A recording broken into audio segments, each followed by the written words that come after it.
Hey y'all, it's Justin. Thanks for coming by today. We're just going to quickly chat about some November reading plans. And as per usual, I've got like a pile of things to choose from for the month, which is what I like to do. I like to narrow it down to, I like to, narrow down larger piles to smaller piles. Either way, it's still a pile, but, whatever, it's fine. So let's see. We got a couple events going on and things like that. And the year is winding down. So yeah, it's November already. I can't even believe it. I really can't even believe it. So let's first kick off. Of course, we have our Death by TBR book club pick for November, which of course I co-host with my friend Kelly from Kelly Hooked on Books, and we are winding down our second year. But with our pick for November is Black Sun by Rebecca Roanhorse. This is book one of a start of it. I believe it's just a trilogy. But we're going to kick off this with reading the book one, and I think it sounds fantastic. A fantasy. I've not read a lot of fantasy this year, actually, so I'm kind of really excited about it, and I really enjoy Rebecca Roanhorse, and I've been dying to read this series. So the Discord is always linked below, so go check it out there for sure, and join us. We're, again, easy breezy kind of chill kind of book club where we just chat as we're reading throughout the month there in the Discord. So it's easy, like I said. So yeah, come join us. So Black Sun by Rebecca Roanhorse. That's first and foremost. Now, secondly, I am also co-hosting Cryptid Readathon again. This is our third year for Cryptid Readathon. I'm co-hosting along with Jason from Jason's Weird Read and Sin's Book Nook again, of course. And I'm very excited to get into some cryptid books this year, and hopefully have a much better November than I did last November. And so I'm really excited. I've got a stack of things here that I pulled, and some things I've been like saving throughout the year on my Libby and things like that I was like, oh, I can save this for Cryptid Readathon. So I got a little stack. I got a little pile of things, and yes, I am really excited. Let's see.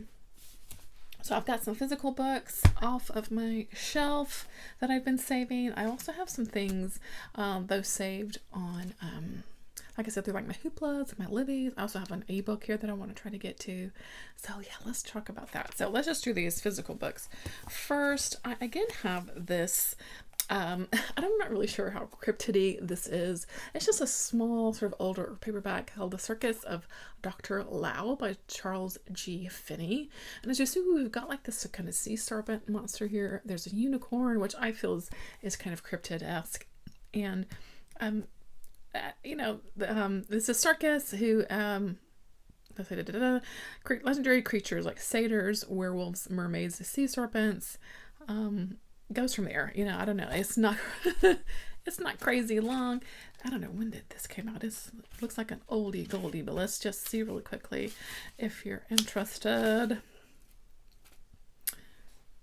Look at this. So I can tell I need new glasses. 1935. So yeah, it's an oldie. The print's really small, but I don't know. It's kind of intriguing. So I think I had this on a Cryptid Readathon list before and didn't get to it, so maybe this go round we can get to it. I had pulled this out for a Cryptid Readathon this year. This is a supernatural tie-in novel. I've got several of these on my shelf.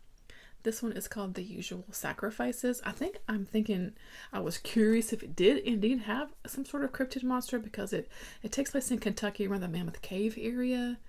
And so I'm kind of curious if it really does or not. Say local, something like people are, getting disappeared around the cavern, and the locals claim that it's easy to fall victim to the vast caves if explored unaided. But when two young girls go missing, they're set out to investigate. They start to investigate something more sinister in the town and possibly lurking in Mammoth Cave. So I'm kind of wondering if there is some sort of creature here. So I don't know, this may not be tippy top on my list because I'm just not sure if it is a cryptid story or not, but it would be fun to spend a little time with Sam and Dean, because I really like, of course, I like supernatural anyway. And I've read like a Wendigo story, or a supernatural book, I think maybe first year of Cryptid Readathon, so that was fun. I still haven't got to Meg, which by Steve Alton. I think now would be try to get to that one. Again, these are books off my shelf, so we'll see. Way down in the coldest, darkest, most frightening depths of the ocean, an ancient creature deadlier than our modern world has encountered begins to stir. I've heard it's pretty fun, and yeah, and I know it's like maybe not necessarily cryptid. It's more like megalodon, ancient animal. I think it's fine. It's a giant monster. It's fine. It's fine, okay? Let's see. I also have this middle grade book called Cryptid Hunters by Roland Smith. You know, I gotta say, it's a middle grade book, so I would read it pretty quickly. So we have twins that go or live with their uncle, and I guess he's maybe like into cryptids, I guess, and they get along for the ride. I'm not even really sure, but I picked this up at the pretty sure like a thrift store or something.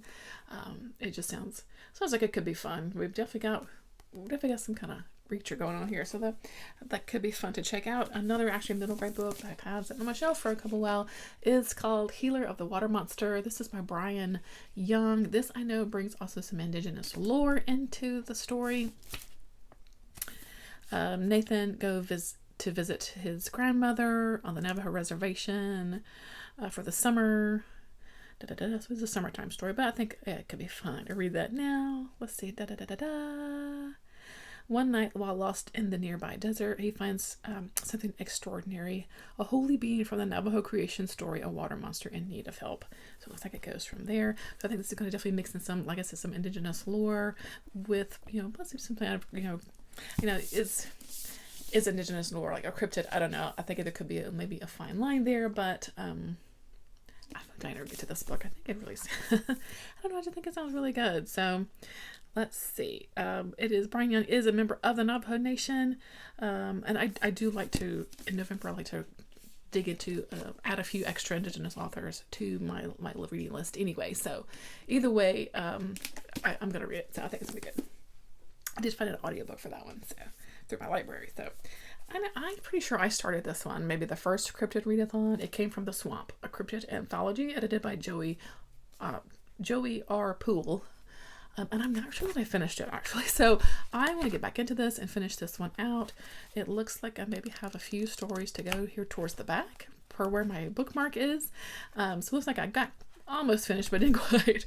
But yeah, I remember it being fun, and I just kind of want to finish it out so I can, close it out and, close the loop, as they say, to finish that out. So I remember really enjoying this, and yeah, so there's that. Now, books are falling. Okay, so a couple other cryptid things that are going to be on my list. Creature by Hunter Shea. I definitely want to get to that this year. I did find an audio. I think it's on Hoopla. That's where I found the audiobook for that. So I think I'm definitely going to dig into that. I'm going to get into Song by Jay Dixon. I have on my Kindle. Excuse me. This is a sort of fantasy type story with like woodland creatures and things, but I think there's also from what I remember, my memory is there's also a Bigfoot, and I believe there's like a love story going on in here. I don't know. I want to read it. So I want to read it. I also have already checked out the audiobook for Dear Mothman by Robin Gao. Again, it's been on my list for a little while. It's a middle grade story that I've heard really wonderful things about, so I've got that on my list as well. I also did I put this audio on hold for Love and Other Conspiracies by Mallory Marlowe. This is a romance book. I've not read a lot of romance at all this year, but this one seems really fun because I think these two are like they both were maybe like investigators, like paranormal kind of cryptid type investigators, and I don't know if they're like enemies to lovers. I'm not really sure of the whole premise, but it seems like it could be kind of cute. So I've got that one. Again, a library book that I had on, I have a little list of cryptid things that I made. And then also At the Water's Edge by Sarah Gruen is a historical fiction story about a man who's looking for the Loch Ness Monster. I did read a historical fiction, I think one of the Cryptid Readathons, that's why I read Essex Serpent, which was really good. I do enjoy, historical fiction as well. I think this one could be interesting. And again, I found the audiobook through my Libby, so I'm going to try to really lean into some audiobooks this month. Yes, I think that might be all I have for Cryptid Readathon. I'm really excited to get into even just, a few of these. I think will be fun. So let's see what else is going on. Okay, Olivia over at AV Reads also made a fun little event for November called No Regrets November, and she put like a little bingo card and everything, and it's a fun little got some fun little prompts on there too, as it's kind of we're nearing the end of the year, so as it says, you won't have any kind of regrets, you know. One of the prompts is like to DNF a book, or you know, finish out a book that you soft DNF'd, things like that, you know, unhaul a book that you didn't enjoy, things like that. So it's not even all just reading prompts, but anyway. So the few of the prompts that I wrote down that I thought I'm going to try to tackle is a 2025 release that you just haven't read yet. I thought it was upside down. S.A. Cosby's King of Ashes. I will absolutely be getting to this. This was on, I made a 10 before the 10 before the end list. This was on there. I'm getting to this sooner rather than later. And so that's my 2025 release. And I'm excited. I just need to read that book. Let's see. A book that that was recommended to you like a long time ago. I'm also going to add another 10 before the end book choice for that. Charlie Jacobs, This Symbiotic Fascination, which of course has been recommended by watching the Bookubus channel. Yeah. So I'm really excited. I'm honestly, like, I'm just chomping at the bit to get to this one. And also, I'm going to add on Songbirds and Stray Dogs by Megan Lucas, strongly recommended by Brad Proctor, of course. And I just don't know why I haven't read it yet, basically. It's also on my 10 before the end list. So, yes. So I'm going to try to... And then Song by Jay Dixon from a Cryptid Reading. That was also on my 10 before the end list. So maybe I can knock a few of those off. Let's see. For her... Yeah, a book that you soft DNF'd. You know, I don't know, maybe that Cryptid Anthology, because I don't even remember if I finished it or not. Maybe I count that for that. Yeah, so those are the things that I had put down for maybe trying to get like a little bingo on her little bingo card. So it's a fun little event that she has. I will link her, of course, channel below and link her announcement video below. Please check it out. She has such a lovely channel. So yeah, check it out. There's also just some other events to talk about. There's Dinovember, where we're reading like dinosaur books. I don't have anything planned, but you know, if I come across something, maybe I'll throw a dinosaur book on there. I'll link the host for that below. I saw it over on Roy Reads Anything's channel. I know it just sounds like a really super fun event. It's just if you want to get into some dinosaur books, could be fun. And there's usually the nonfiction November, which I don't think is technically happening this year, but of course people still are going to be reading lots of nonfiction. I don't have any nonfiction on my list this month. It's fine. Oh, there was that werewolf event. Howls and...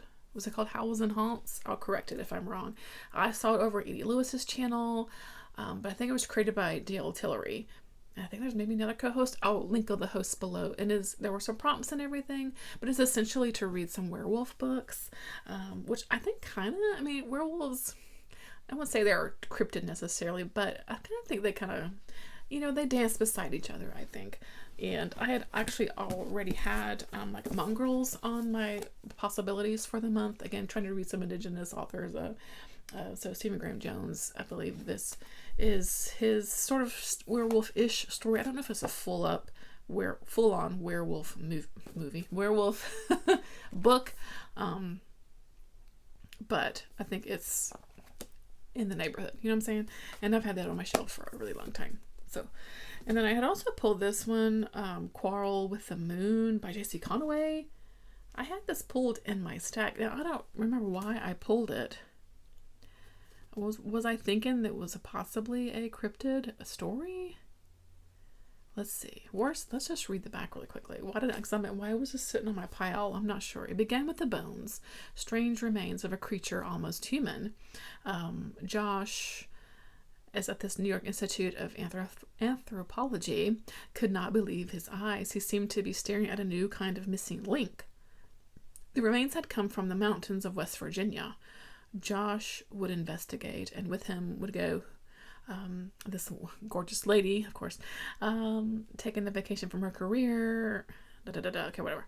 Okay, the strange bones were the least of it. Before John and Krista arrived in West Virginia, 3 people would die horribly, and they were only the first. Something in the mountains was hungry, something that craved human flesh, something that had a quarrel with the moon. I was maybe thinking this could possibly be some sort of cryptid story. So I don't know if this is a werewolf story because it's moon related, or if this is a cryptid story. I'm not sure. Well, if I have time to get to it, I'll figure it out.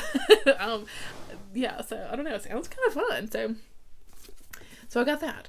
And then I also pulled one other of my 10 Before the End books to finally read Humanized by Hong Kong. So I'm hopefully we'll get to this as well. It's not crazy long, and I know it's going to be impactful, and I just need to brace myself for it. It's going to be good though. Is that it? I think that's it. Will I get to all these e-guides? I don't know, but I'm always really excited to make a TBR and have a fresh month of reading. My October, I've not read a lot in the last several days of October, so I've got the itch to pick up a book. Yeah, basically. And also a reminder that, of course, we are kicking off the Read What You Own challenge on November 5th, okay? Which is why I've got all these books off my shelf, because I'm ready. I'm digging into it, right? And I don't think I specifically said on my announcement video, but I am going for the full 100 again, reading 100 books that I own before buying any new ones. So I will link my announcement below if you missed it, and things like that, where we talk about it. But it's kicking off November 5th, Read What You Own Challenge 2025, 26, however long it takes you.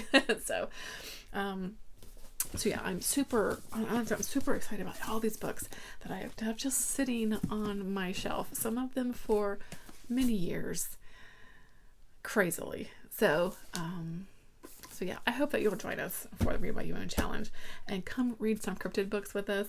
I think that is going to be really fun as well. So that's it. It's a lot, but we'll see what I can get to by the end of the month.